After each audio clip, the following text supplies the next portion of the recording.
On me demande quelle est la différence entre les voyages de survie classiques et ceux proposés par Arrakis. La première chose, c'est qu'il s'agit surtout d'un voyage de reconnexion à la nature.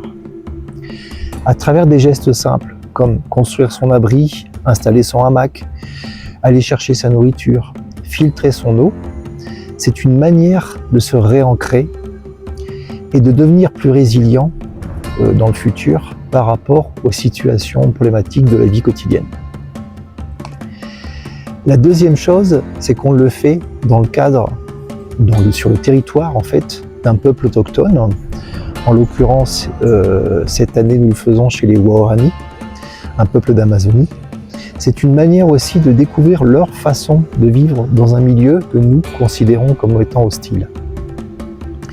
Et ce que nous pouvons apprendre avec eux, c'est aussi bien des choses très pratiques que des choses de nature plus spirituelle.